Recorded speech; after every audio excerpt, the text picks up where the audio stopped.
Hello, everybody! Welcome back to another episode of Seems Right, my show where I talk about storytelling and costuming and how they're all the same thing. I'm Kai, I use he, they, and she pronouns, and I am here today, it's a day, to talk about what it means to design a TTRPG character. And as you might have noticed, I am wearing something that isn't my normal everyday look. I am wearing the costume that many of you might be familiar with from the Chaos Protocol of Mr. Zanin-ish, because I really like this exact subject, and I could pull 1,000 of these looks out of my closet of characters, both for stream and for home games, because I just like costumes. And this particular look is Zaiden's look from when we're at Trans. It was also the same look from all of Arc 1. If you haven't seen the Chaos Protocol, you should go check it out. But yeah, I play cowboy there, so I have my fancy cowboy duds on today. Fantastic. Before we get further into that, because obviously I am ripped and ready to go, let's start with a few calls to action. First of all, just everything in the world is very hard right now, and just know, all of my beautiful trans siblings, I love you all so much, and thank you to all of the allies who are continuing to stand with your LGBTQIA plus friends and family. It means a lot. I'm also wishing all those who celebrate a peaceful and blessed Ramadan. I stand against the genocide and ethnic cleansing of Palestine, in Gaza and the West Bank, and implore everyone to give what you can to aid organizations trying to care for Palestinians during this difficult and sacred month. Free Palestine and all oppressed peoples of the world. And with all of that said, some fun announcements for those of you who didn't hear last week. My channel is now officially an affiliate channel of Twitch, which means I have all these fun new additions to the channel, including emotes. You can now subscribe to my channel, which does help me significantly. Even just following is very, very helpful, so that I can continue to provide this amazing content that I love creating so much for all of you.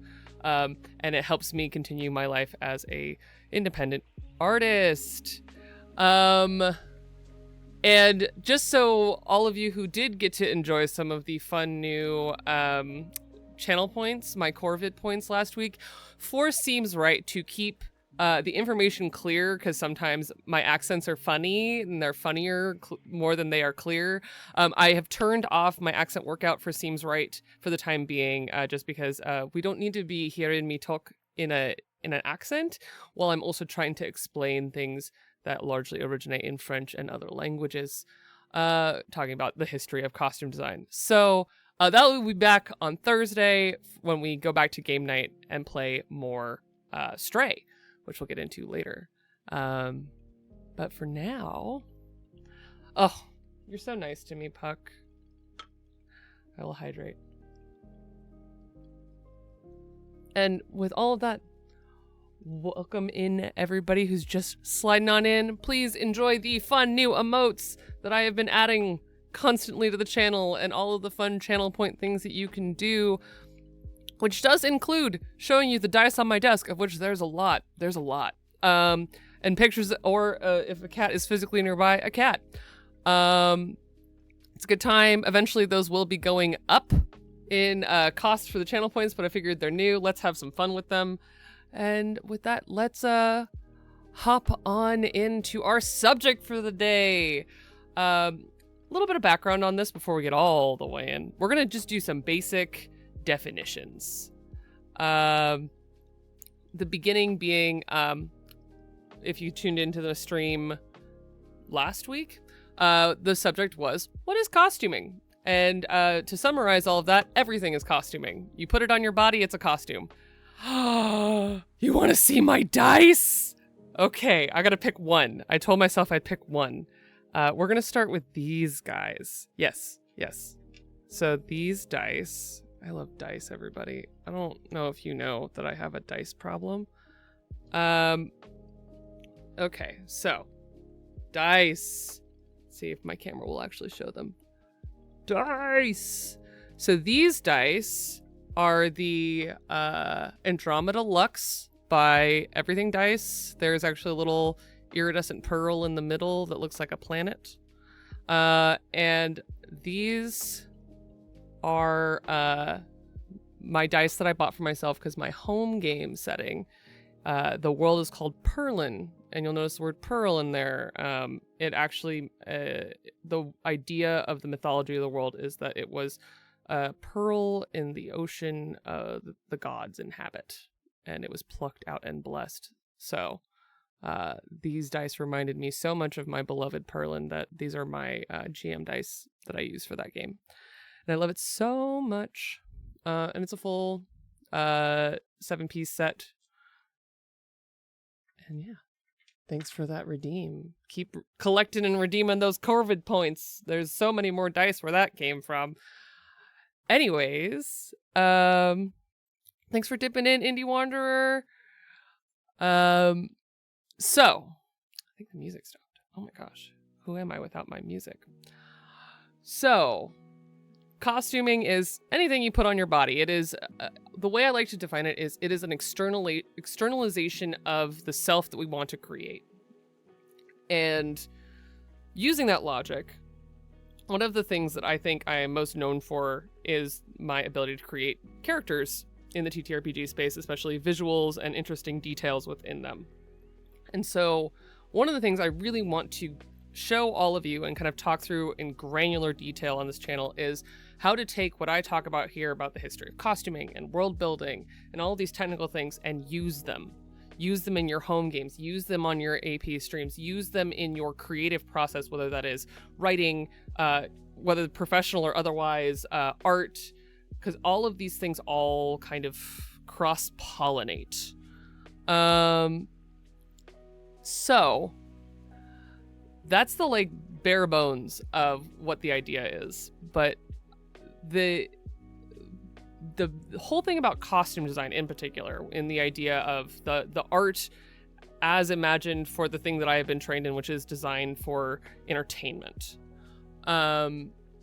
Costume design is the meticulous artistic choices, largely in conversation with the text that you are creating it off of, the person who is in charge of the like artistic vision of it, which is largely the person that's called the director, or it could be a choreographer or a producer, the person embodying that character.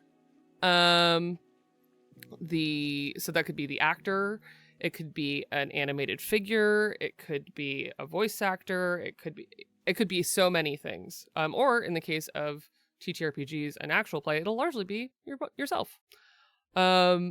And then it also can include factors like limitations on construction. Thank you for subscribing, Puck. Oh my gosh. Welcome into my lovely subscriber collection of also just so many feral emotes of birds and cats and a few Astarians, because I like tragic vampires who are messy. So costume design is, I just say, like character building with rules. I consider it a completely different discipline than fashion design, even though they have very crossed over skills. And with fashion design, it is creating something usually with the intention of an artistic statement, or maybe it has a function or something like that. It is a much more open-ended thing, especially when you're talking about big fashion like runway fashion, which for those of you who don't know, there's like ready-to-wear fashion, runway fashion that are completely different things, and you will almost never see runway fashion turn in directly to everyday fashion, because runway is made to basically be worn art that might dictate the direction of what everyone wears, versus everyday fashion, which is going to be what you actually buy and wear, even if it's designer. Is very rare that a designer piece from a runway show becomes something that a normal person just wears ever, because that's not what it's made for. But you'll see how these are like completely different disciplines to how do I make a person? Because fashion is a large, meant to be either inspirational or even sometimes prescriptive practice on a large group of people. Costume design is about usually one person. or maybe one very, very small collection of people, whether that is your adventuring party, the main cast of characters in your show, etc., etc. So put in your mind that fashion has almost nothing to do with costume design. And let's get deep into how to make a character externalized in a way that people understand it. For tabletop, which is also an entire mode of storytelling, gameplay, and exploration set within rules that is basically artistic expression with boundaries on it, specifically focused on this one group of characters, and telling a very specific collective story that involves the person directing the story, which is the game master usually. It is in collaboration not only with their character sheet, but the other people at the table, the mechanics of the game, maybe the style of the people who wrote the system. It could be a setting as well as a game system, and you're then also working within the constraints given to you within the design of the world that someone else entirely made that you might not even know. It's very, very similar, in my opinion, to traditional costume design. So my jump into being a TTRPG character, performer, designer is honestly not even a jump. It's the exact same thing. I've been doing the same thing as a costume designer for over a decade. I love this. Erica in chat, I'm just gonna call out because it's very cool. Likes to design their characters to have long sleeves because they prefer to have long sleeves for sensory issues. And that's one of those personal touches that when you are creating a character, you are in conversation not only with the world that you'd like to create and the story you'd like to tell, but also with yourself and how you see the world and how you will be talking about this character's experience. And the personalization of storytelling to me is so important, and it's one of the best things about tabletop and designing characters within tabletop. So I think that that's a very cool thing to hold on to and continue to look to. So let's talk a little bit about what I'm wearing and about Mr. Sad Purple Cowboy Zynon Esh. So the constraints of building Zynon, and honestly most characters that I design, especially for stream, is only limited to my imagination, which is so cool. And it's like going into almost not even a blank canvas, but like a room where you just tell someone you can create art in here, and you don't explain the medium, you don't explain the like style or the intention or if there's meant to be function in it or anything. You're just saying, here's an empty room, have fun. And the way that you put, so say I wanted to make a painting. What am I painting on? Thankfully, tabletop games often offer at least a foundation. So I'm going to use, just for conversation's sake today, I'm going to use Dungeons & Dragons because it is a relatively understood common language that at least a lot of us have interacted with, and I have really good resources to start with. So we're gonna start with some D&D talk, and we'll go from there. And I'm gonna start by opening up good old D&D Beyond. I'm gonna take us over to a character sheet, and then I will open it and share it with all of you. We'll not be actually talking about Zynon. Oh, I can, because I do have a Zynon sheet here. That's right. I forgot I made him. Is this the right one? I think so. Yes. Okay. Fantastic. You're going to get a little peek under the hood of Zynon's character sheet from our live show. Okay. To the right screen. Ba-da! Oh, he's so zoomed out. Let's make him bigger. Okay. So, let's talk a little about how these numbers, these little rectangles, can actually translate into a costume design. So, as most of you know, Zynon is a cowboy man from a completely different reality, from a world called Kesiki, and he was a farmer. He was a raptor farmer, which are just big old birds.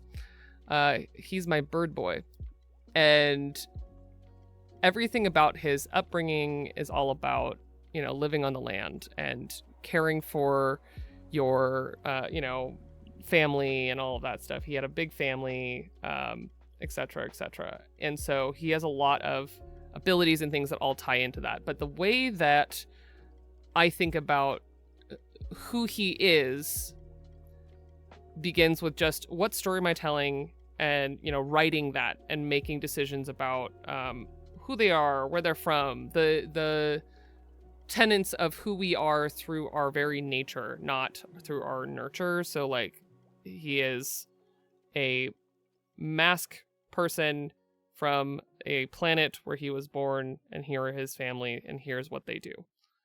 And then from there, I just kind of build up. And so knowing that he is Mr. Rifle Gunslinger guy, I built him as a rogue, which is how I did. He did like almost 40 damage against Oka, just casually almost killing Oka for reasons, because sneak attack is devastating. And the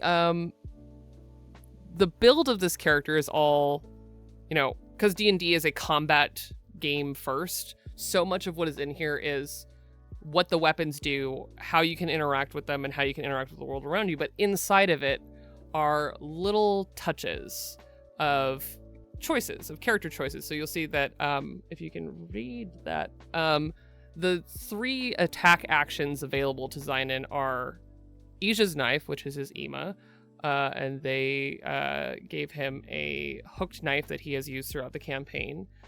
And that is something that you can have for your characters, a personalized like heirloom or an item of meaning that is also their magic focus, their weapon that they use, the most useful tool in their toolbox. All of these things, you can take a mechanical item and give it meaning outside of just, well, the book says that this knife does 1d4 plus 4 damage. And through having a story inside of this item, suddenly using it means something more than just I stab.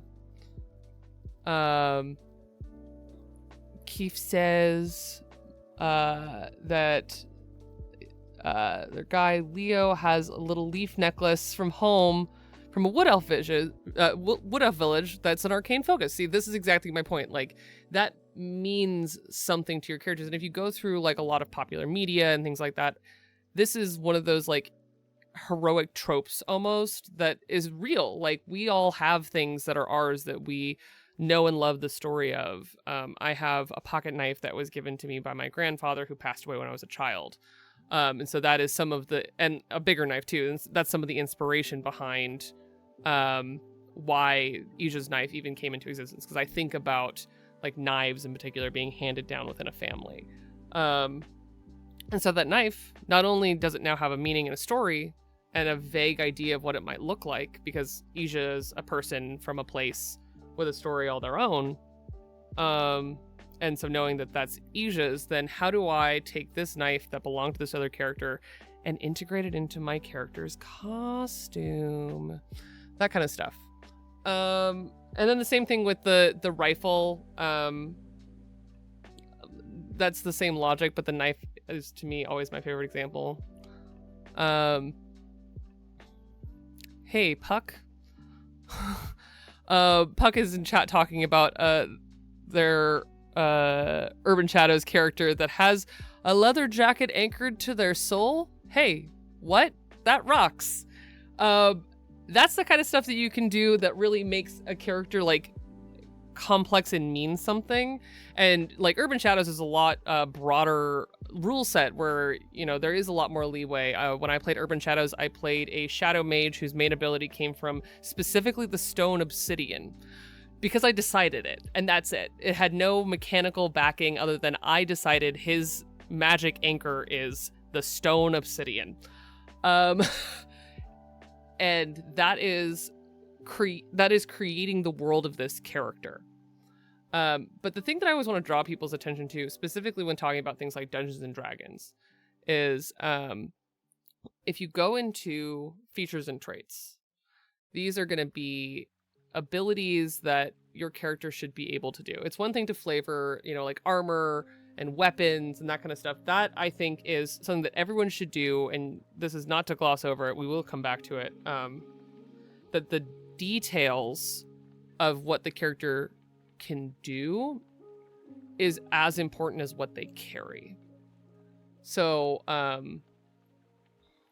let's see here. What do I have in here for Seinen? Because I built this less delicately than I built a lot of his other sheets, so I don't quite remember what's in here.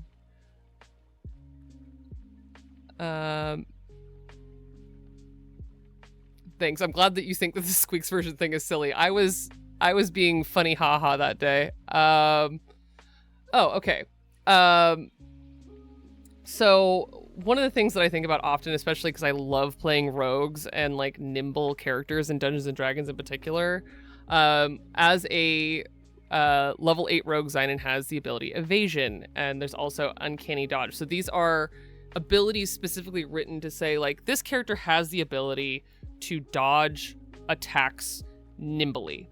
This does not mean that your character has to ambulate the same way as, the world prescribes or anything like that. It just means that within your character, you have to understand that this is a character that moves. So what a traditional rogue might do, might have, like light-footed boots or no long skirts, because those are the things that iconically do get tangled up when you move quickly. But it could also be a character that when you describe them and why they can do this, maybe they have a looser tether to the physical realm. And it's not that they mechanically slip into the ethereal plane or anything like that, but it's to say that, like, when they see something coming, maybe their body turns to shadow for a moment looking at you, Ying-he, and they can slip away a little bit easier. That is still ability to move quickly that fits into the description, in my opinion, of uncanny dodge and evasion. Maybe they have a proximity triggering alarm that makes a jetpack go off. It could be anything so long as it fits within the vision of your GM and the way that the rules are interpreted and the story that you are telling. And that's kind of it.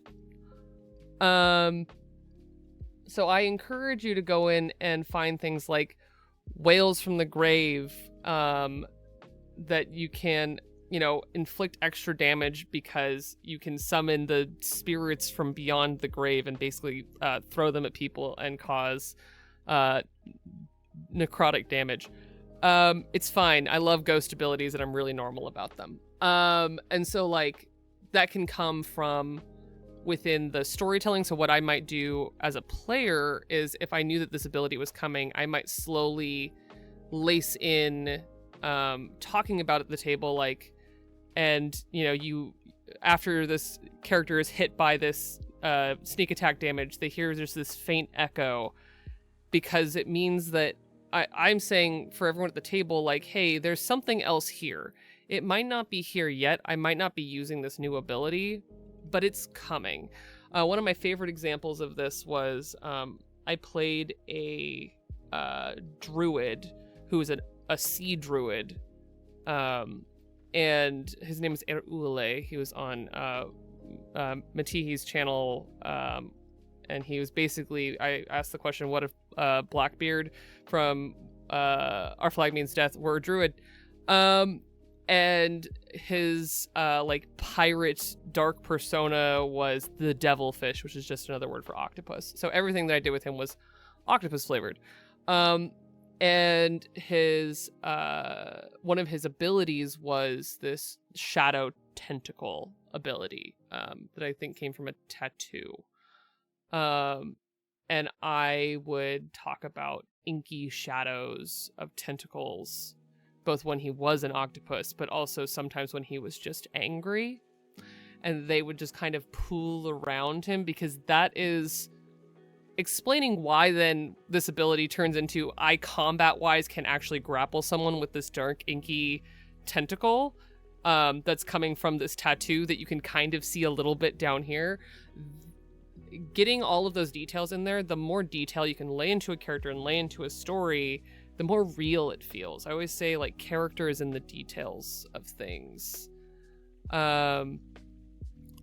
And sometimes it is something as big as their entire outfit. Maybe they're one of the examples I always think of is Molly McTeely from Campaign 2 of Critical Role, famously nicknamed Circus Man, wears very big, like, old school circus looking styled clothes, very colorful.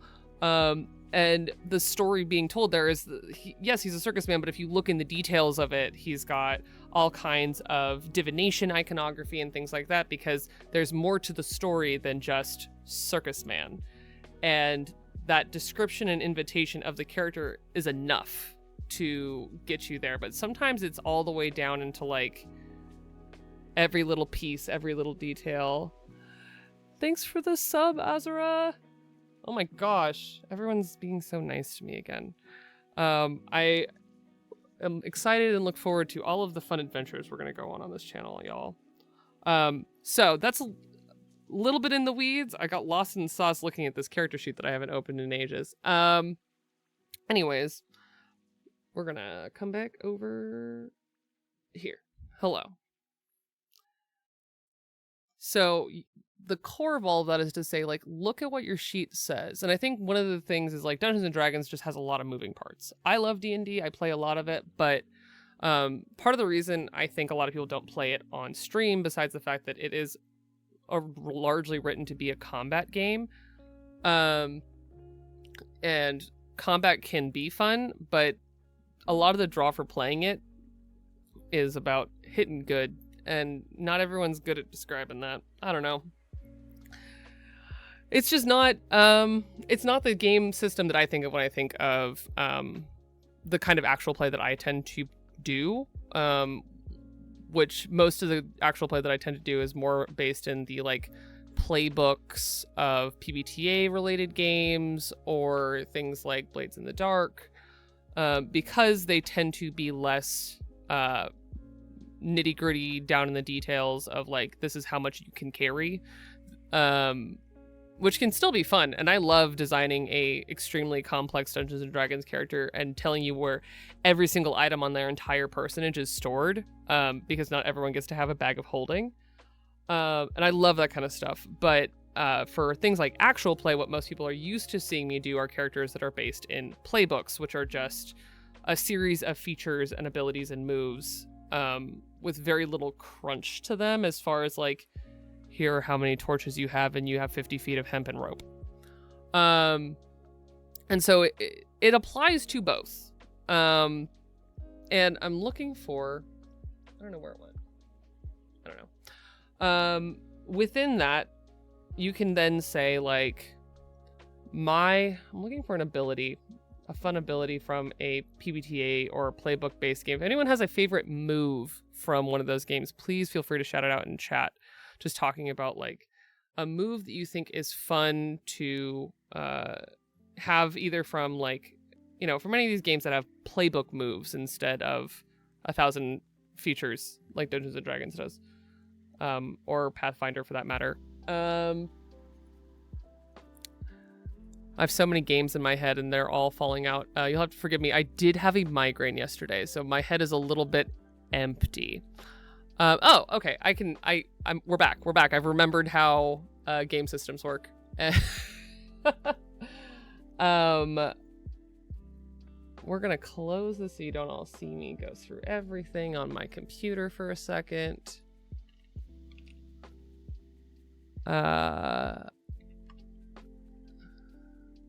Because I have so many character sheets stashed away deep in my very dense Google Drive. And I'm going to open up Merrick, my beloved.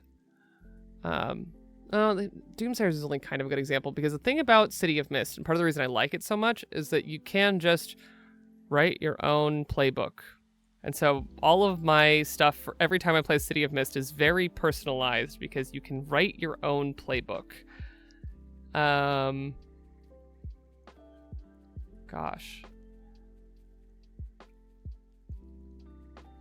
What do we have?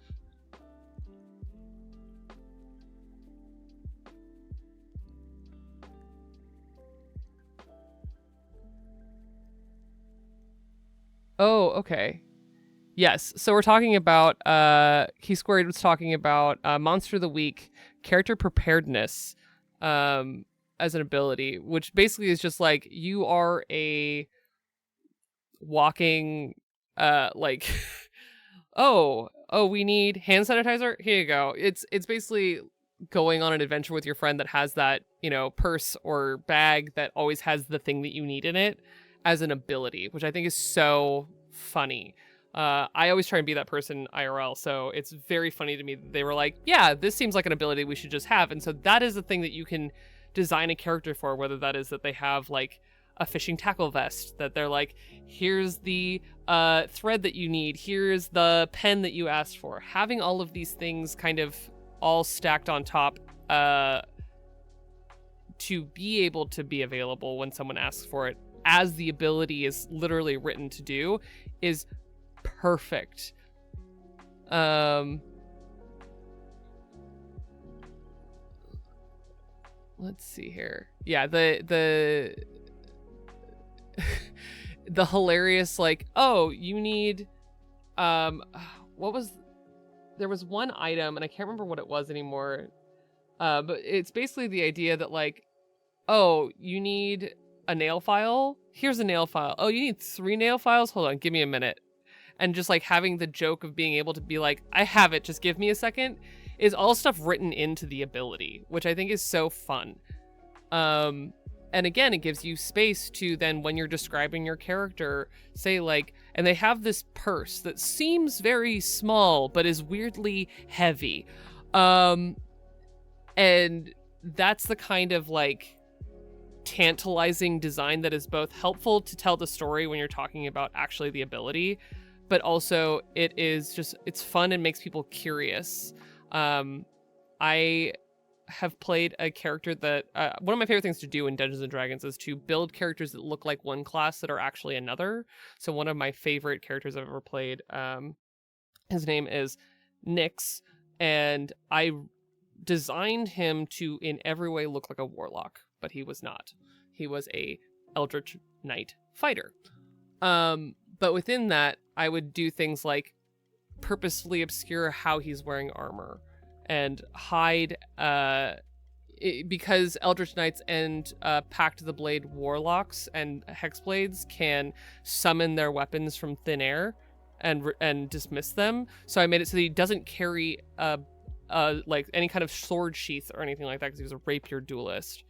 And that was a purposeful choice within the character's design to say he does not look like he carries anything, because he kind of doesn't, but also that he doesn't seem to wear any weapons. And so then you're thinking like, oh, this guy's a magic user, because he doesn't have any weapons. He doesn't appear to wear any armor, because I had written it so that all of his armor was very light leather armor. And so I just had it like underneath his clothes. But being able to then say like, this is where all of these things go within his character sheet, and I could easily say like, he is a fighter that will read as a primary magic caster in Dungeons and Dragons if you understand the logic of D&D. And he was a caster, but he was a quarter caster, not a full caster. And it is that like thought and detail that gives me confidence that when I come to the table and say like, and he summons a rapier out of ice, that the GM knows what I'm doing. But the other people at the table and anyone who might be listening to that might go, what can do that? Like, what mechanically are we even doing here? Or is this just flavor? Because that is the whole fun thing about actual play and TTRPGs as entertainment, is sometimes people are actually playing along and they want to know, like for me, a lot of the shows that I watch, I want to know how the system works. I want to know what mechanical ability they're drawing on, etc. The wider how you integrate mechanics is part of the fun for me. And so I will fold things into my characters, and now you've all been warned because all of my characters have this, to obscure and tell you exactly who they are in both their costume design and in their character build on the mechanical side. Let's see here. So that's just a little ramble on that. Gosh. Does anyone have any other fun mechanics? I'm happy to continue to talk about that. Or I'm actually gonna bridge us over into talking a little bit about actual play. Specifically. But know that anything that I'm talking about with the specific intention of actual play is something that you can do a scaled down version of for yourself at any time, or not scaled down in the case of me. I'm just like this. So one of my favorite things about hiding details in my characters' designs is also then being able to bring it out and show people in what I'm dressing like, but also in the character itself in the artwork. So I'm opening some things to show you. Because I will be going back now to my beloved Merrick. So there will be spoilers if you have not seen the Doomsayers, but he's one of my favorite designs I have ever done.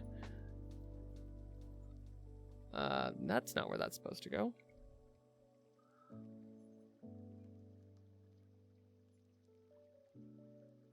Okay, let's get him all open on this screen.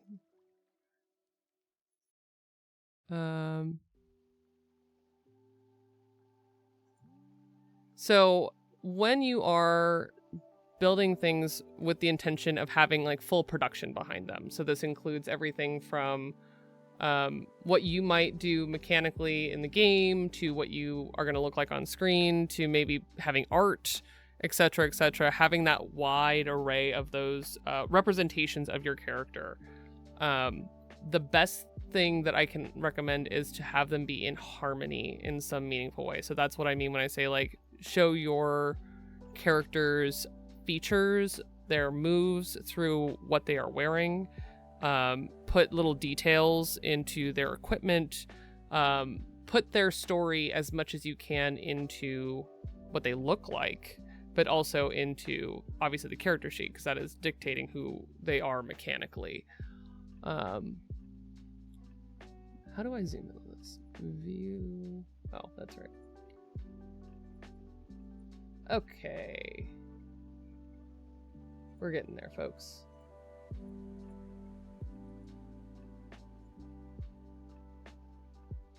Okay. One more thing to open, and then we'll be ready.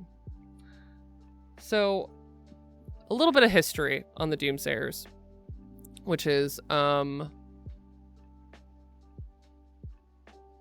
the Doomsayers is a spin-off of the Mythic Initiative over on Taino Tales, and we were using City of Mist, which is originally written to be a noir detective, like modern fantasy noir detective game system. And the thesis of City of Mist is you are playing a Rift, and what that is, Rift is just the name for their player characters or people who interact with the mist, and the concept behind the game is that you have both your mythos and your logos. Your logos is who you were born as and who you exist in the real world. So one of their main examples that they talk about in the book is a guy who works at a gas station. That's his logos. But inside of him is also King Arthur, which is his mythos. And so he is also King Arthur manifested inside of this guy who works at a gas station. And that is the actual concept behind City of Mist. And then they, for whatever reason, become investigators, and that is the intention behind the system. For Taino Tales' series,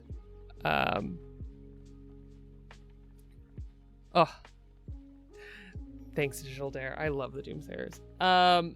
Chris, the GM, trauma man extraordinaire over on Taino Tales, wanted to do a god noir detective series in the world of Mythic Initiative, playing City of Mist, and said, you are demigods. So we took some of it and kind of spun it to be that your mythos is your demigodhood and your logos is your mortality in a lot of ways. And so the story is set in a fantasy Weird Earth, which is the name of the setting for all of the shows on Taino Tales tied to Mythic Initiative, including the Wildfire Club and the Doomsayers, set in a strange fantasy 1980s, which I love a period piece. So I was very excited. Cannot find my thing I'm looking for, and I'm getting angry about it. So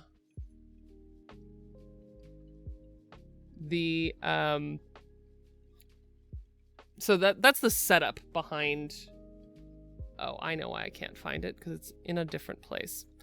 I have a big computer, everybody, and a silly brain today.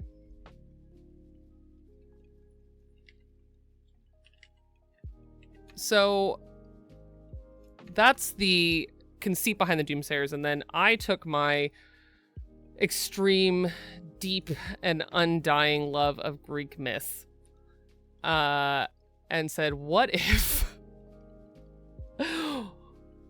I play one of the most iconic queer characters in classics? And I pitched to Chris this concept for Patroclus of the Iliad. And here is his design sheet, including all the little details and things that I think about when I'm building a character. So this is the ref sheet for Merrick. And this is built through Canva. This is essentially when people build Pinterest boards, you can then take those Pinterest boards and turn them into concept boards for your character. The idea behind Patroclus, also known as Merrick for the show, is that, for those of you who don't know the story of the Iliad, Patroclus is the death that turns the war. And though there is an interesting amount of scholarship that does not include Patroclus and Achilles being together, even textually within good translations of the Iliad, they have a very, very, very close relationship that can easily be interpreted as romantic and has largely been portrayed romantic in a lot of modern understandings of how that relationship works out. I am a huge fan of the Song of Achilles, the book. I had not read it until I had already built Merrick, but I knew it existed. I had a lot of people recommended it to me, but it's a beautiful, sad love story about two people who pretty much only get to love each other as adults during war. And I wanted to take that deep wrong of being not the hero of the story, not the not even the main character at all. He's a peripheral character at best. The majority of the Iliad is about Achilles and Agamemnon and Hector. And turn it into a character and give him voice and life in a very similar way to the way that Song of Achilles also is from his perspective and gets to give his character depth that the Iliad kind of just doesn't. But also he is one of the most iconic gay characters in media, in my opinion. And so I was really interested in how to take that and keep it, all of those thoughts, this tragic character who didn't get to live a full life in his original story, who's now in the 1980s. What does that all look like? And so I went down a deep rabbit hole of gay culture in the 80s, about the history of the portrayal of the character of Patroclus. He's probably my most researched character I've ever played, because I wanted it to be perfect, because I have loved this character my whole life, and I knew a lot of other people have very, very strong feelings about him. And so I went through and I intentionally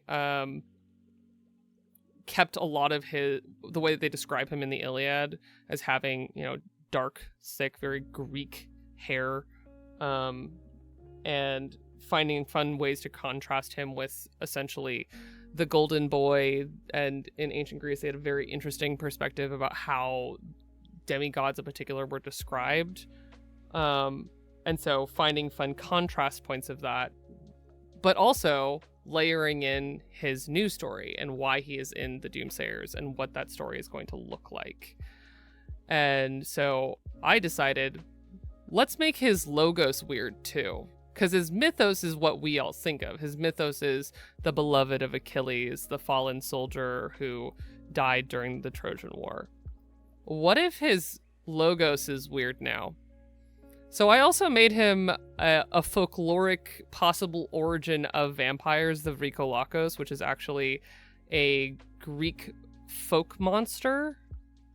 That was kind of the closest answer to in modern folklore as to why the Greeks burned the dead.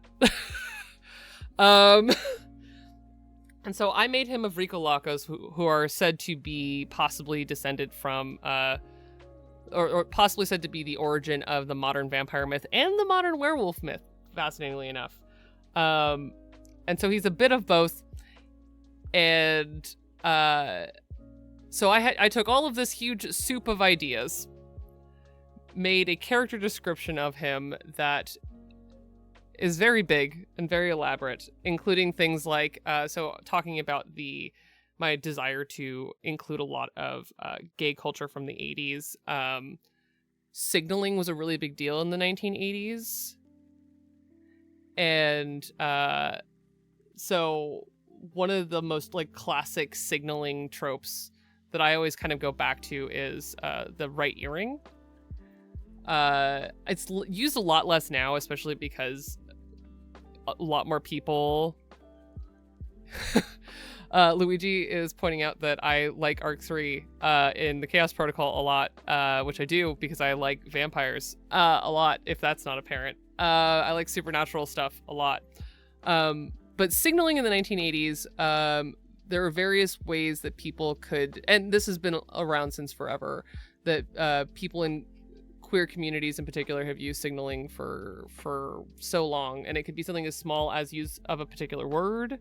It could be, one of my favorite ones is the bandana code, which if you have not looked into it is very fascinating and is still alive to this day to some degree, but it was so prevalent as the main safe way for queer people to communicate with each other, as to not only yes, I am one of you, but also here are my preferences. So the bandana code, for those of you who don't know, is taking a traditional paisley bandana and wearing it in one of a few places, and depending on the color and the placement, it would tell you if this person was a top, a bottom, verse, if they were into BDSM, what kind of kinks they might be into, who they were looking for, that kind of stuff, all told by usually back pockets and what color the bandana is.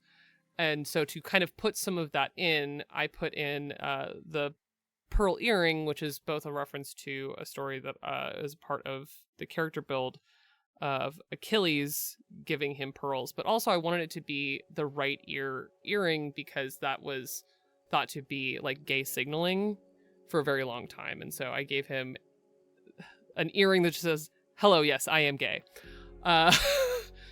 And then pulling on club culture and kind of the other cultures that I was pulling from to tell his story and putting it all into a style, but also talking about then his character sheet. That's not his character sheet. those are the pictures. Well, this is the end result that our amazing artist Venro made for the show. I'm absolutely obsessed. You can see, in my opinion, exactly how they got from point A to point B.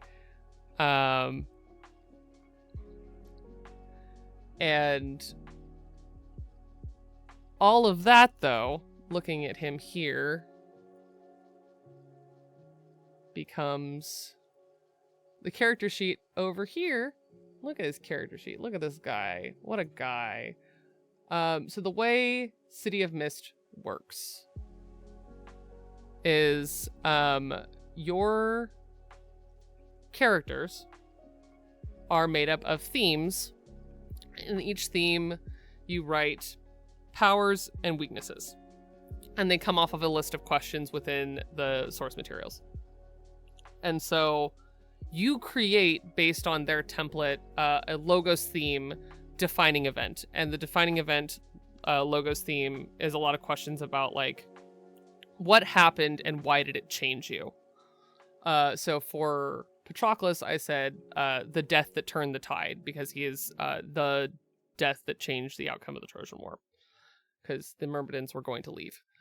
And so taking all of his story and infusing it in, but then also adding abilities, a body remade by ash and mud. And when I would use the ability within the story, I would specifically use those words because they were an invitation to then talk about, hey, why is his body remade of ash and mud, and how did that happen? He also had an ability, literate in the threads of fate, because what is meaner than making Patroclus the demigod of wasted potential?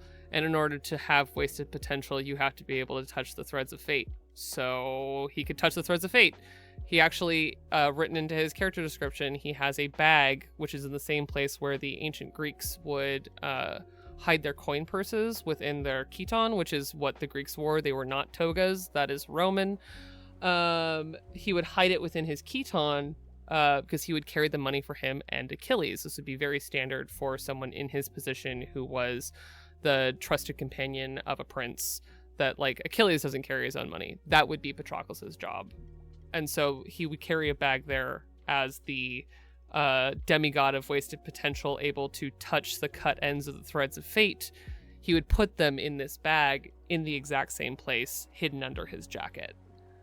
And being able to then reference, like, oh, that's what this is not only cool mechanics, because I can be like, hey, Chris, I would like to touch the threads of fate, please, because my playbook says I can, and you said yes to this playbook.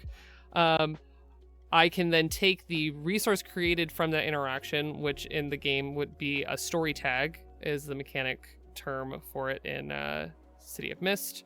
You can see I have one still here left over, wad of cash, because he got paid for selling one. So the thread of fate would then become a story tag, and it can go into my character design, in that I have this bag that stores the threads of fate, and here's the whole story behind the bag. So this is like me thinking in 5D about the character, the story that I'm telling with the character, the mechanics, and how they all interact with what he looks like, and then also then what I got to look like, because this is one of my favorite stream looks of all time, and I'm obsessed with him. But all of the layers of it aren't just, I wanted to make a werewolf guy. I wanted to make Patroclus a werewolf guy. All tabletop characters are designed around what they can do in the mechanics of the game, who they are as a person, and what story you're telling as a table, right? Those are the rules. That is the boundaries of what that character is supposed to be. Yeah. Any questions? Anything anyone is super excited to talk about? Because we're going to go on break in just a second. And when we come back, I will go into a different thread of all of this, because I love all of this stuff. You're right, Keith. What if OCs, if not to make them werewolf coded? Everyone should have a little lycanthropy as a treat. Speaking of, everyone should go check out Mr. Valiant Dorian's game, Beast Within, where everyone can have lycanthropy as a treat. Yeah. That's Merrick. When we come back, there will be more fun ways to integrate your character concept into a character design, and I will start all the way down with how to describe your character and what that means when we come back. In the meantime, go to drink some water, eat something if that helps you, and pet your pets and tell them that Kai loves them very much. I'm going to go do all of those things, and I'll see you all in about 10 minutes.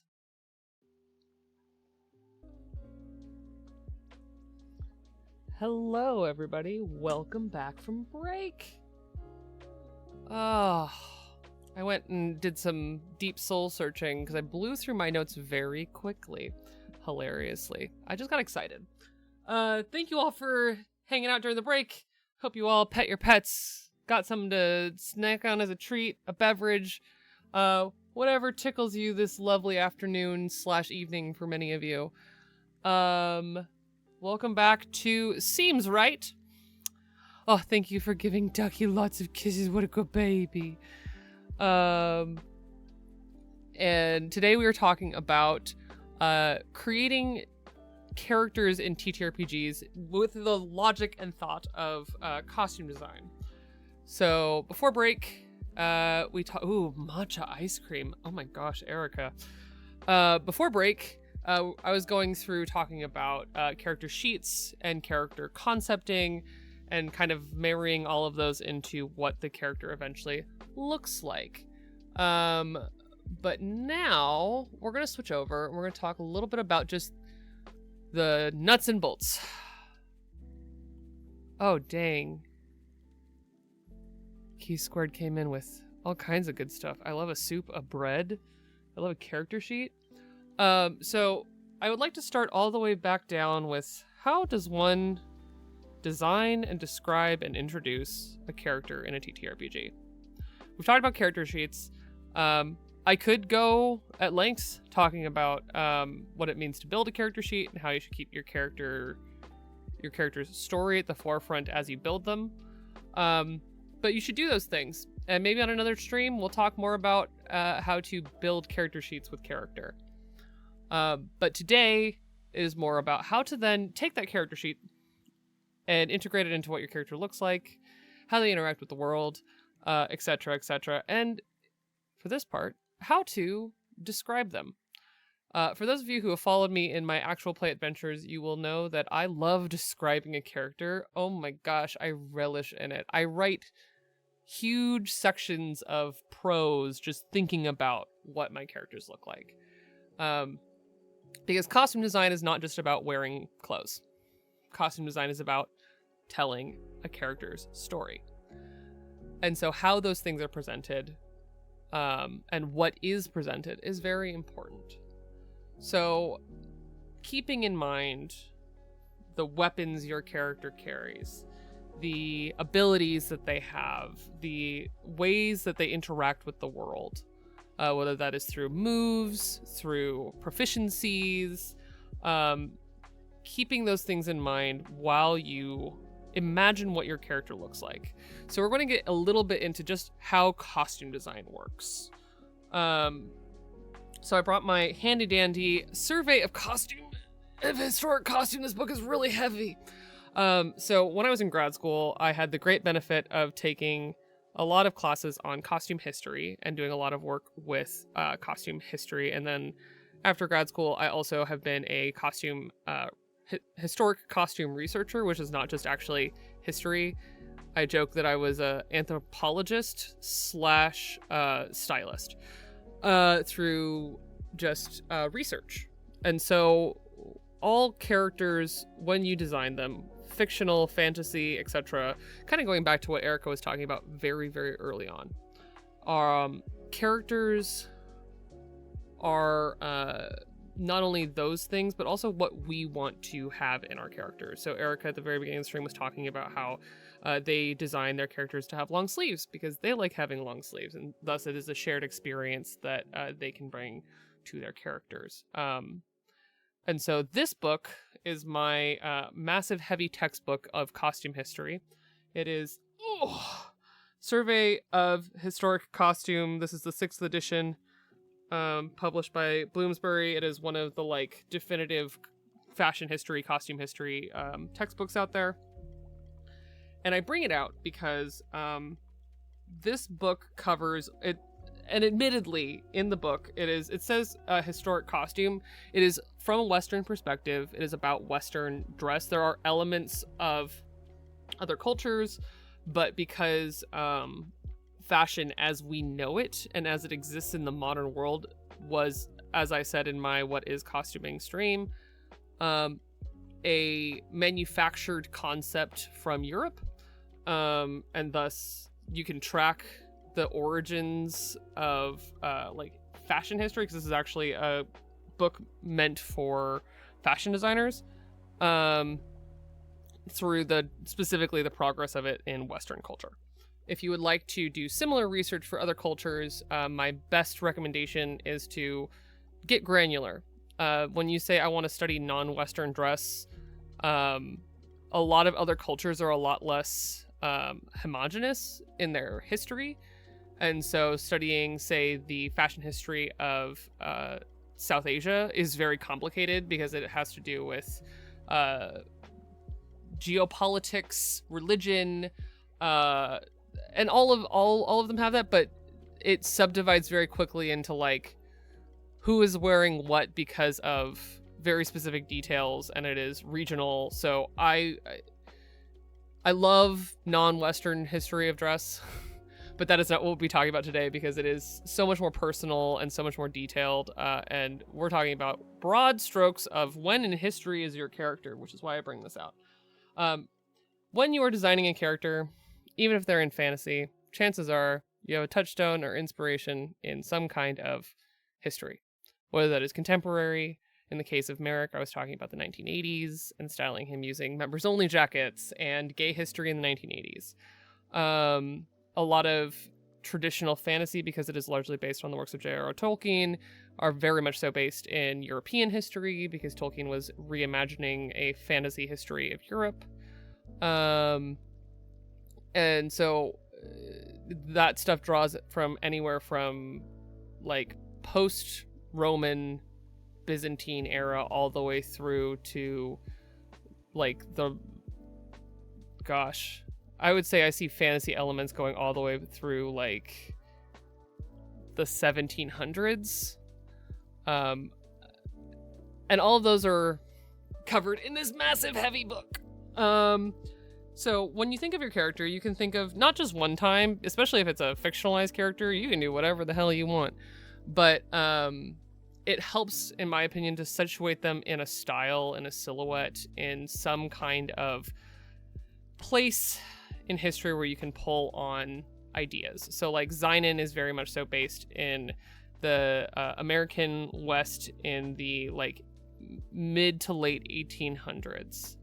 So a lot of his clothing is inspired, his regular clothing that he wears in Trans, in the first look that this was inspired by, at least, because it's not actually true of all of his stuff, is based around when people think of like the American West, they aren't wearing like what we think of as Western shirts, are actually a facsimile. They weren't wearing those things. They were wearing like Victorian button-down shirts with band collars, because the shirts were actually being made to put starch collars over them from the Victorian era.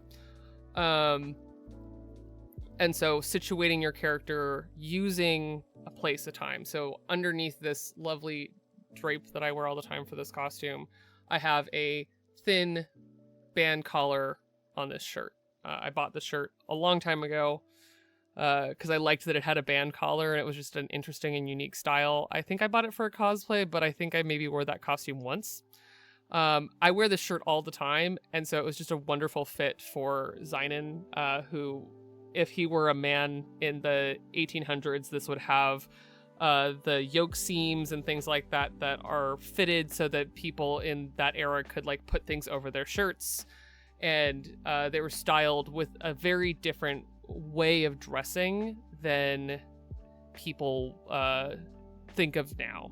And especially like people who were living out west, they were wearing clothing that was super probably out of fashion if they had, you know, traveled all the way out west, because we're talking about either people who have not had contact with what is fashionable in a like meaningful way because they're not in a major city, not receiving things like Harper's Bazaar, which has been published since, I want to say the first issue was published in the like late 1820s, which were meant to be prescriptive of this is what fashion is. So all of that is to say, like, thinking about the history, because Zeinan is not from the American West, but his original look is styled off of it. So going and looking into what did people wear. There are resources through things like this horribly heavy book that you should not buy. It's very expensive because it is a textbook, but I own it because I went to school for it. But there are plenty of resources. Just make sure you're vetting that you're not looking at AI generated images, because AI is the worst costume researcher you will ever see. Also, you shouldn't use it. But places like Getty Images, the US National Archives, those are free to use. A lot of major university libraries have free online resources. This is true internationally. There's a lot of museums that have digital collections, including things like the Met. The whole reason for the Met Gala, the super famous, ostentatious costuming event at the Met, is a fundraiser to finance one of the largest private collections of costume history in the world. They have the largest, I think, in the world collection of extant garments, which means clothing actually from the eras that they are from. They are not reproductions. And so, like, you can go do costume research on the internet, really, really good costume research, strictly using the internet these days. You do not need this, as much as I love it, to go look into specifically Western dress. And so say you wanted to do someone who is based on the works of Jane Austen. So you could go look into Regency dress. There are beautiful examples of Regency dresses that still exist today. Again, at the Met, you can look at the Victoria and Albert in England and go research them and decide what about them you like, especially if it's for fantasy. If you're doing Bridgerton, which is kind of historically accurate, but it's also just kind of fun and frothy and fantasy, you can go look at them and decide what about them you like and keep the parts that you like for your character and get rid of the rest. And that's fine, especially for your TTRPG character. You can do what you want, so long as you understand what about it keeps it Regency. So in the case of Bridgerton, they do very well to keep the bust line of the dresses in the right place and the style of coats. Those are two major indicators of period and fashion in Western dress. So for when they say like Empire or Empire waisted gowns, what they really mean is Regency waistlines for women's dresses. And that's that like just under the bust, like ribbon line that you see on all those dresses. And then for the men, even though they're not wearing like fully, in my opinion, Regency jackets, the style of them is enough that you're like, yeah, that's a Regency jacket, because it's that big stand fold over collar with the big wide lapels and then the kind of cutaway look, and that's enough. And the costume designer took some liberty with it, which was the point, because it's frothy and fun, and then did whatever else she wanted with it. And that is the designs part of costume design. I am not a historical purist. Unless you are telling me that you are doing a historical reproduction of something, I don't care if you bend the rules of history to tell your story. And the same thing goes for your TTRPG characters. So you get that backbone of where your character's from. If it's a Vampire the Masquerade character, maybe you style it off of when your vampire was originally, what do they call it in VTM? Well, whenever they turned into a vampire. So like, I have my beloved playthrough of 1,000-Year-Old Vampire. I have played VTM once or twice, but they're kind of unremarkable as far as talking about what we're talking about. So I'm going to use one of my absolute favorite games of all time to talk about it instead. 1,000-Year-Old Vampire, where in 1,000-Year-Old Vampire, you decide when your character is from. and it's a solo journaling game, and you decide everything about them. So I did an exploration of he's a Gaul in the Roman era. And so my foundational research for him would have been, what did Gauls wear before they were conquered by Rome, and what did they wear under the Roman Empire? And there's some information on that, but I went hard mode. I mean, the game fully encourages you in the text of how to play it, saying if you hit a roadblock and you want to keep to history, go read something and then make a fun decision about it.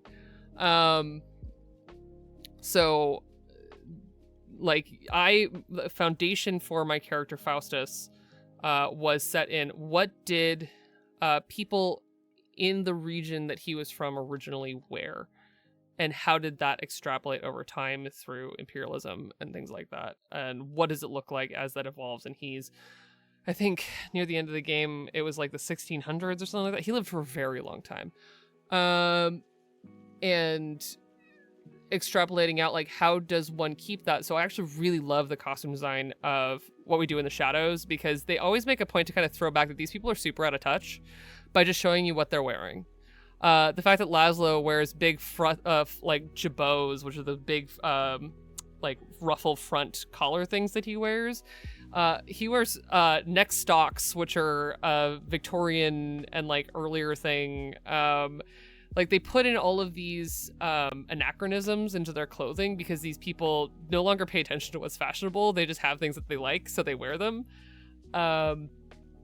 And that is equally valid as far as like things to research and look into, is like how out of date is this person. One of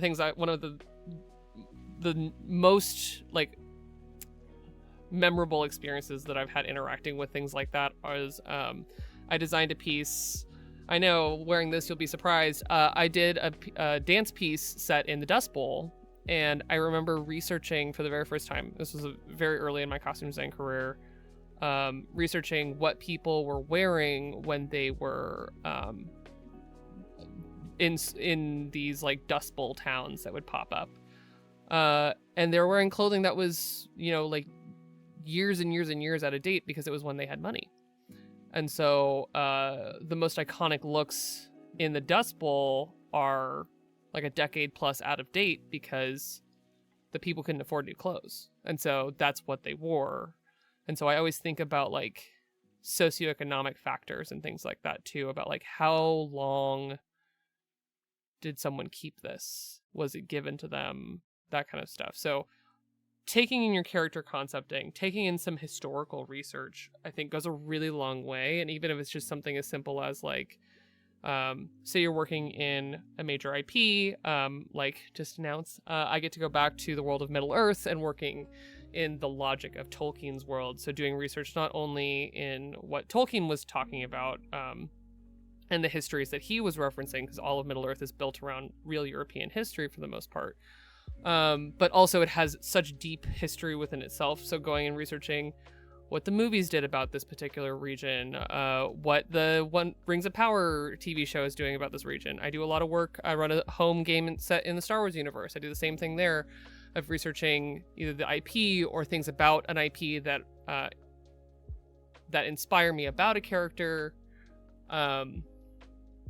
and finding just resources and references to make something seem textured and real. And then I design the character. So all of that, 20-minute ramble is to say, like, go do research. Don't just do like broad searches on Pinterest. Pinterest has some good stuff. It has some trash as well. Find something specific, because again, characters in the details. It isn't just like, oh, I really liked Nosferatu and the costumes in Nosferatu. I haven't seen Nosferatu, but the costumes are beautiful.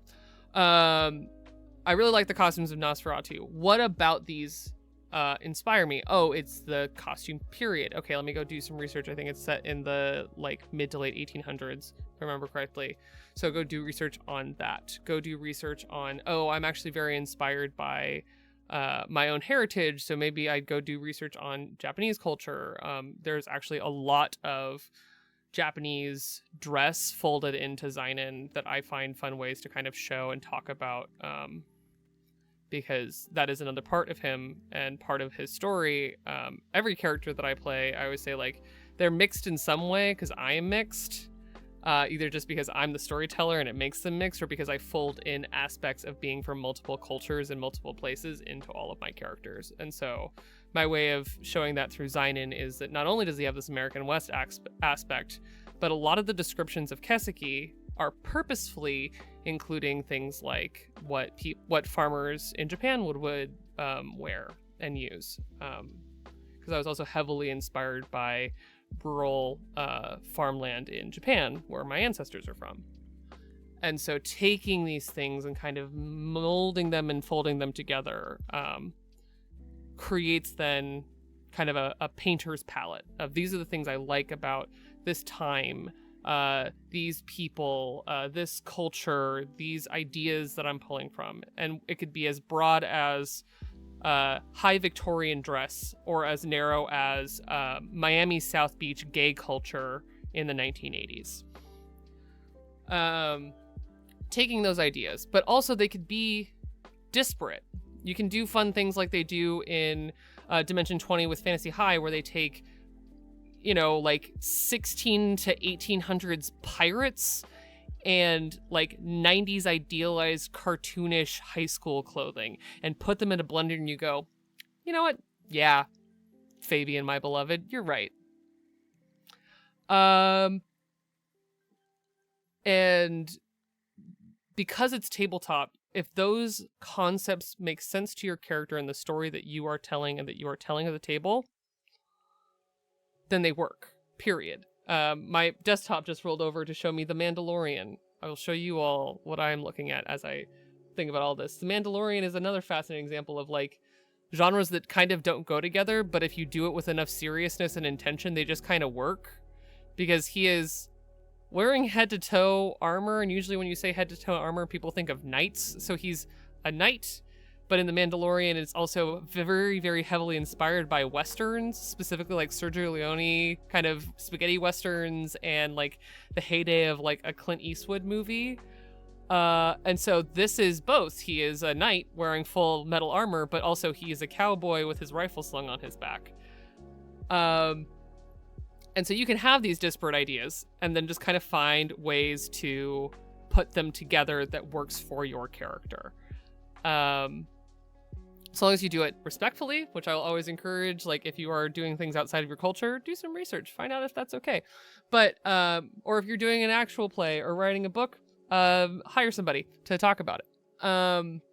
But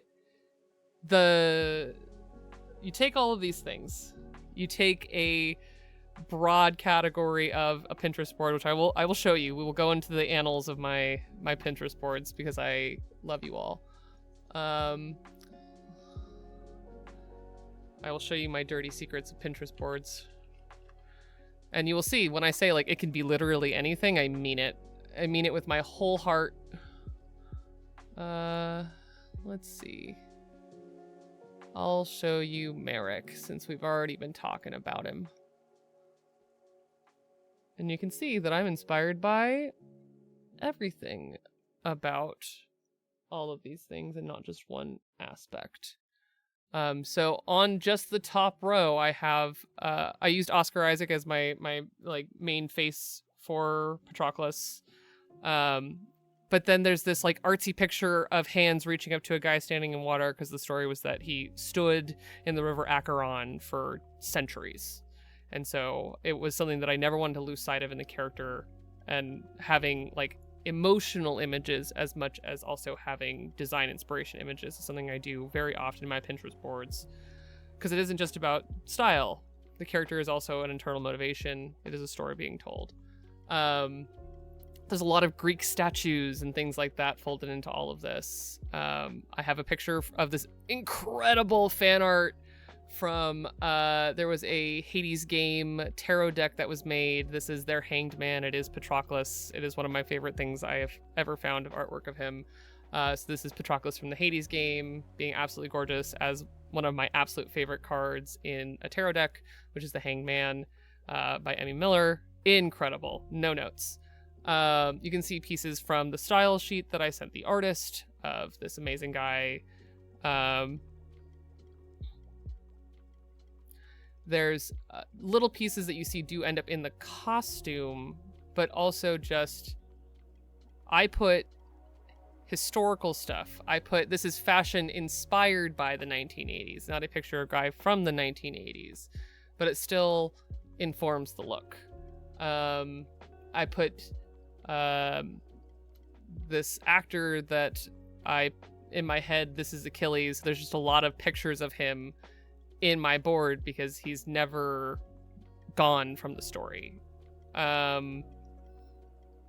Lots of statues just of muscular men hugging and kissing, because this is all part of the story and I never wanted to lose sight of it. And there's details about Greek uniforms and fantasy takes on Greek uniforms, wolves, interesting silhouettes, things like that, all folded into this. And I don't really delete pictures from my Pinterest board, so this is me just going through the internet and finding things that inspired me about him and folding them in, and things that I consider to be very like gay male gaze, things like this amazing like fashion picture, and whatever, like anything that inspired me basically. And I folded it all in here and then dissected this out to then make a functional style sheet that you did see. And I do this for all of them. So this is fashion, like style research from the 1980s, like this guy. This is modern inspiration, because no matter what you do, you are still inspired by the modern context in which you live. Just kind of environmental. All of these things all fold into then the design of what he looks like, which isn't just the style sheet for the artist. It isn't just the artwork. It isn't just what I was dressed as for the stream. And this kind of folds into what Bliss Starbean was asking right before the break. They asked, are you a cartoon logic outfit builder where they always wear the same thing, or do you give them a full wardrobe for different occasions? And the answer is, it varies. Because as you'll see, like I do all of this, and sometimes I really like, as a treat, having other looks and other options. Sometimes I just don't go into detail that they do change their clothes every day. And sometimes I do go into detail because it's a point that I am making that they do change every day. Sometimes it's just the tone of the story. So like Zynon is kind of in stasis as a character. So I change him very, very minimally because as a person, he does not change. He is starting to. Spoilers, kind of. He's starting to change, but those changes are at a glacial pace, so he barely changes. But like Merrick changed clothes quite a few times. And then I went through this whole thing where one of my favorite things to do is I say tell on my characters. There was an opportunity for me to peel away all the versions of him. So in one episode, the upside to that like cartoon logic is when I say like he's wearing a red members only jacket with an orange mock neck tank top, you know that I'm describing the artwork. And that iconic image, then when I change it, you go like, oh, that's interesting. But I actually changed him all the way back from the 1980s down to when he was a young man, I think before the war even, and going through in one episode or something like that.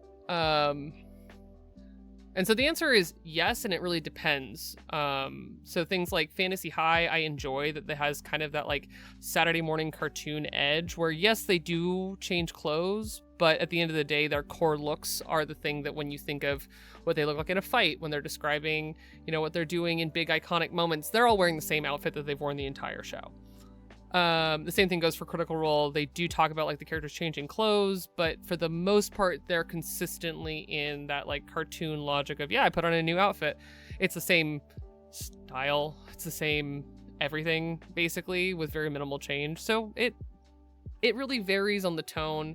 I think the most important things to call out are things like in Arc 1 of the Chaos Protocol, Strike Team Nova went to a big feast, and they were supposed to like dress up because they were guests of the royal family. And so I saw that as a fun opportunity to go dig deep and find something to tell on Zynon a little bit, tell on who he is and what he thinks is nice clothing. And so it can be fun, but at the end of the day, you don't want to like wear out all of your energy on what a character wears every day. So either there's a purpose to it. So like I would say there are plenty of characters that I have watched, played with, played myself, that it does matter what they wear every day. I'm thinking of like characters like Nala Wu's Viridian from Itaewon by Night, a show that is very clothing heavy and very fashion heavy. And Jay does a really good job using fashion to kind of explain their characters in pretty good detail and like who they are that day, versus someone like Zynon. If I explain him changing into the same version of a black Henley every day in Inferno, it would be like, okay, we get it. He's wearing another of the same garment. So it's a matter of where it's fruitful more than anything else. With Merrick, I wanted to make it clear that he's a guy living his life, so he would change clothes, but it was pretty like minimal, and I didn't go into a lot of detail about it. Because at the end of the day, what you want is a perfect, clear way to explain to the people at the table, remind yourself, etc., who this person is and what they look like. And so that's kind of getting back to what I was talking about this. So you see this massive block of text at the top left. It says, Merrick is a lean, athletically built man with skin the color of spiced mead with an unnatural red at the edges. He has square features and a strong brow with beautiful lips that refuse a smile. And this whole paragraph is just about like what he looks like, what his personality is, all the little details talking about him having a mustache, but also having 5 o'clock shadow, the way that he dresses, little details that I think are important to who he is. He disguises his muscular form beneath the oversized fashion of the 1980s while not being particularly shy that he's quite toned.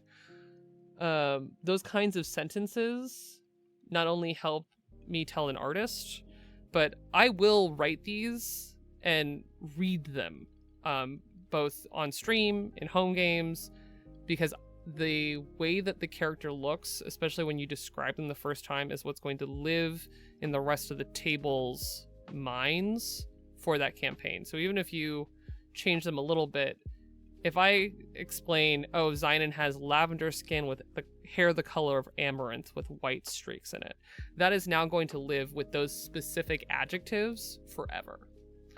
And you notice I use the same words that I used when I first described him because the actual word choice matters.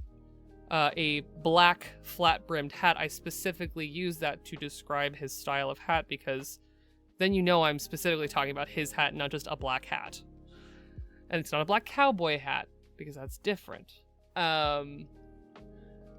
And so consistency, just like when you're talking about mechanics of a TTRPG, so when you're saying like, I attack in Dungeons and Dragons, it largely doesn't just mean like, oh, I'm going to jump on this person. It's specifically the game mechanic act of attacking, and that takes it to an uppercase A instead of a lowercase a, if that makes sense.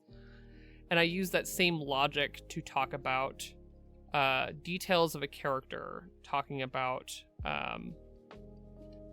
things like their eye color. You'll notice one of the best examples of it, and I still don't know, audience, sit with me here in my unknowing of what is going on with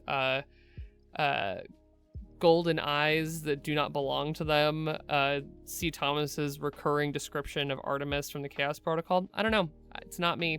But you'll notice that the same like 6 or 7 words are used to describe those things because consistency is also a way to tell the consumer of your story, whether that is a viewer, another member at your table, etc., that you're citing back to the same thing over and over and over again. So the detail of the description isn't just, I've done all this research, I want to tell you all. It's, let me pull out the specific things that matter about this character and who they are. Let me tell you who this person is. The way that you describe your character is who they are.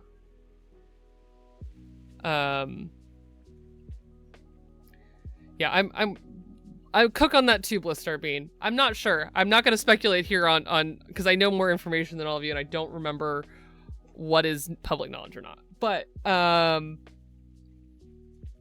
the details of a single pearl earring. I did for Sun and Chains of Run Bad House RPG. I did a lot of this with Hoshiro's tattoos, specifically describing a black ink feather behind his ear, which is where the spell Find Familiar lived in his tattoos. I don't know the color of magic from Transplanter's eyes. There's a lot of I have so much lore floating around my head about the wider world of Transplanter that I won't get into here. There's a lot going on in my head about that.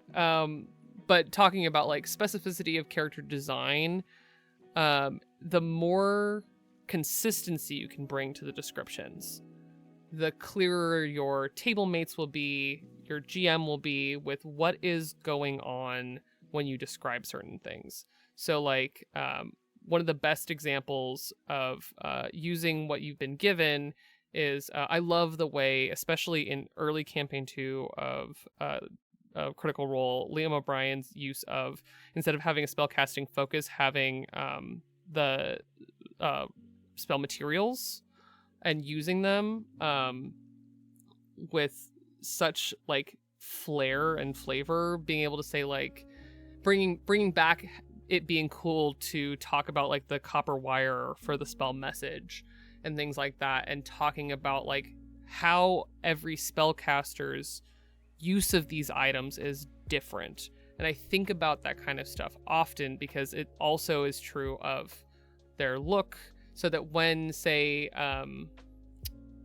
now when I say like a magic caster using 5th edition of Dungeons and Dragons is reaching for a pearl, there's a decent chance that you understand that they're probably casting Identify, just because like that is part of the spell components. And if you've consumed media that uses spell components, you go, oh yeah, a pearl, that's the spell component for material component for Identify, the spell.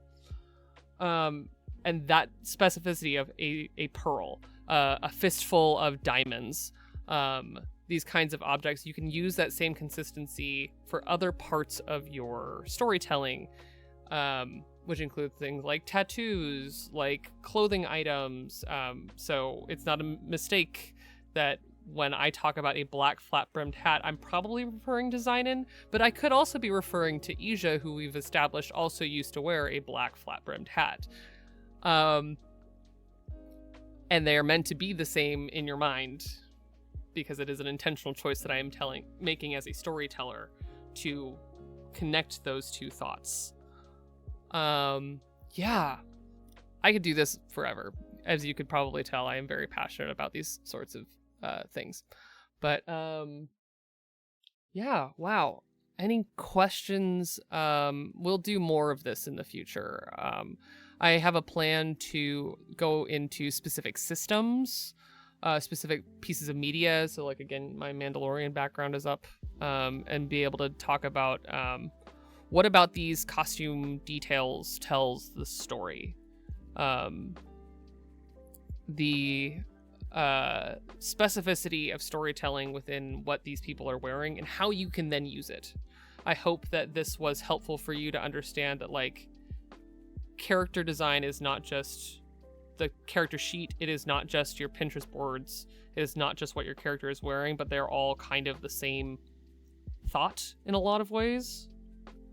And then yeah, you can do fun things like transfer it into real worn things, like my black flat-brimmed hat that I think I spent, I don't know, 2 months shopping for when I knew that this was going to be a foundational piece for Zynon, and until I found the right one. So those of you who have been talking about buying your Zynon hats, I feel you. I feel you in my bones. This one is very loved and is a little, I need to clean it. But yeah, the getting down into the nitty-gritty of what is important to your character and then telling it to people through things like a leaf amulet from their home, or say you are playing a character who, like Erica at the very beginning, again, I really like this example of characters wearing long sleeves because they have sensory issues because you also experience similar things. Fantastic. You should continue to do that. Continue to chase that idea. Because what your character finds important is probably tied to the story that you would like to tell with them. And so make those things match. Whether that is through hefty research, or all the way down to consistency in the way that you talk about their storytelling. Oh,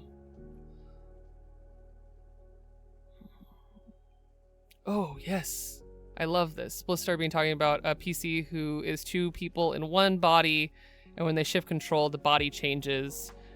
Yeah, I love that kind of stuff. I GM in my home game a changeling that has not figured out that you can just have a face. You can just borrow someone's appearance. You don't have to directly replicate their personality. And so all of their different facets of themselves have different specific garments, because my friend who's doing this is also a costume designer. And so that kind of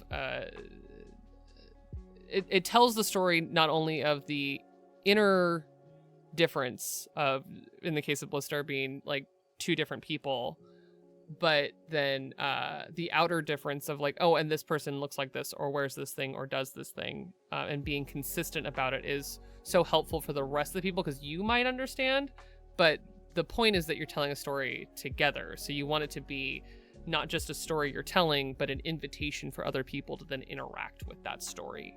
Because that's what the fun part about this conversation is, that it's always about TTRPGs and telling a story around other people.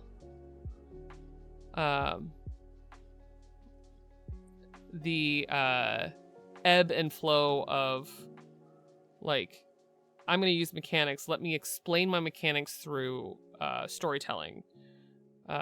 Through their costume, through their details. I could go on for days about Zion's costume in Arc 2 of the Chaos Protocol in the City of Heaven, and how much story I crammed into all the little details, because that is...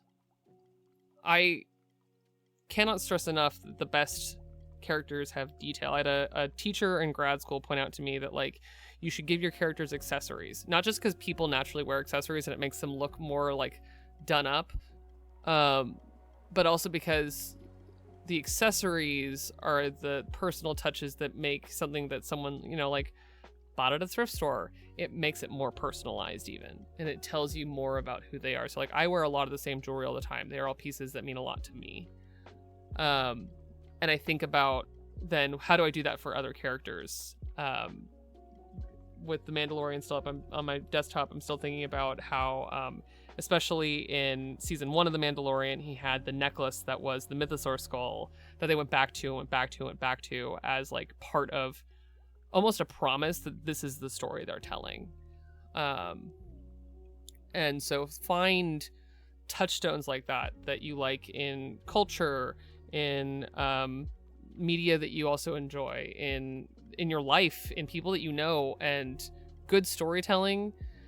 Man, borrow from the things that excite you, which is why, like, I don't know if you noticed, I'm very excited about, like, Zynon and Merrick and all of these, and I could go on and on and on about the little pieces that got me there. But the important thing for all of you that I want to give you from this stream is that you have that in you as well, and you can both draw on things from your personal experience, but also if you're trying to tell stories outside of your personal experience, go find what those shared experiences look like and put them in your character in the details. So thank you all for joining me for another episode of Seems Right, my streaming about my show about costuming and storytelling, and how they all tie back to just making little guys. Story of my life. Let's make little guys together. Before I go, I would be remiss in not reminding you that you can find all kinds of good tools out there, both for research, for style sheet building, for inspiration through things like pick crews, through mini builders like Hero Forge and Eldritch Works. Go be inspired, because I'm not expecting every single person on this earth to go get a degree in costume design. I am just hoping that I can give you more tools to tell more complete stories the way you want to tell them. And so having things like aids that can help you build visuals, things like Hero Forge, Eldritch Works, Pinterest, Pick Crews, finding actors and characters and media that inspire you is not a bad thing. And finding historical eras and things like that, like, please go and find those things, borrow from the best, borrow from what inspires you, and tell stories that you care about, because that's the best part about tabletop. Part of the reason I have spent so much more energy in tabletop lately than in my work in film and television is because I think that the most important moment right now is to tell our own stories, because there are caps and barriers to telling stories on a larger mass scale. And so self-created media is so important. And even if that is just a story between you and your friends, one of the oldest practices in any culture is the act of storytelling. So go tell stories and tell ones that matter to you. And, you know, come back, because we'll do more of this, and you can come back with more questions, and I will probably talk about this until I am blue in the face. So go use those tools. Hit me up on socials if you are, like, you know, looking for a place to begin for costume research and things like that. I'm just an @ message away on socials.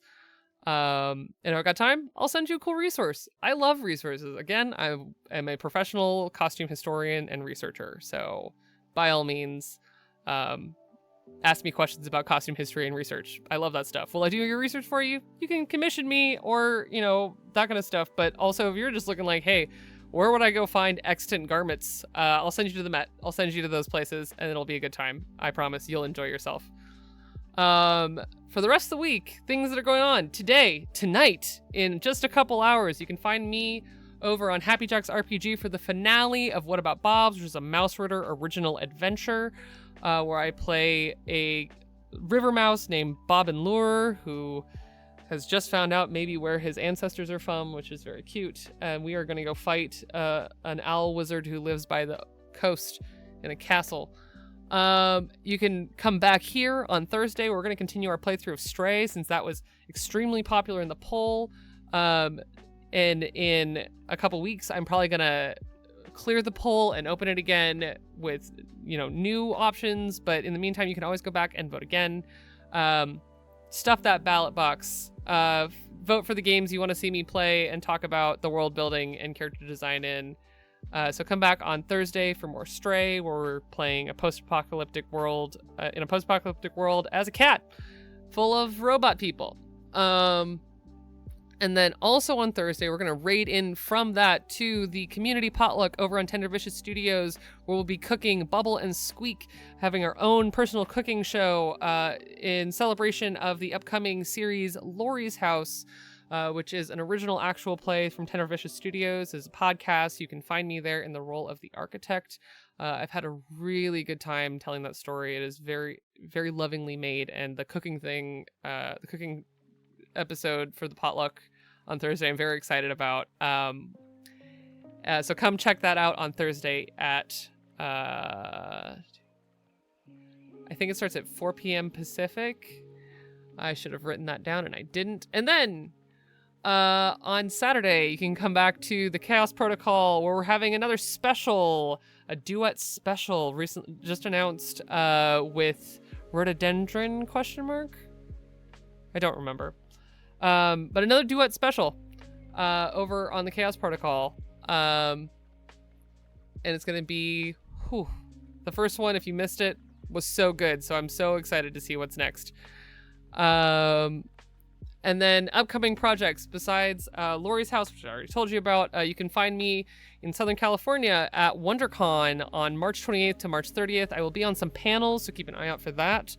And then just announced this week, I'm so excited, and I talked about it briefly earlier in stream.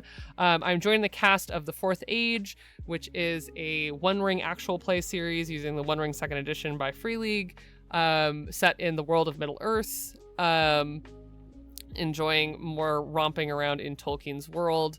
It is a charity stream for Wounded Warrior Project, Stream to Serve, and I am so excited to go back to Middle Earth, everyone, and go tell this story with this incredible cast. So stay tuned for that. I'm joining the cast for the second half of Book 2, which begins on April 1st.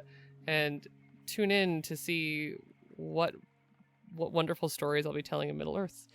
But in the meantime, you can come back here and we'll talk more about costuming and characters and storytelling to our heart's content. Thank you all so much for joining, for subscribing, for following. Your support means the world to me. It makes it so that I can continue to advocate for self-created media and tell my own stories and tell stories for all of you people, and also encourage you all and find ways to help you tell your own stories. So thank you 1,000 times, and I will see you very, very soon on tonight, hopefully, if not Thursday. In the meantime, catch y'all later. Thanks for hanging. Stay tuned for the raid. I'm gonna go find someone real cool. All right. Bye, y'all.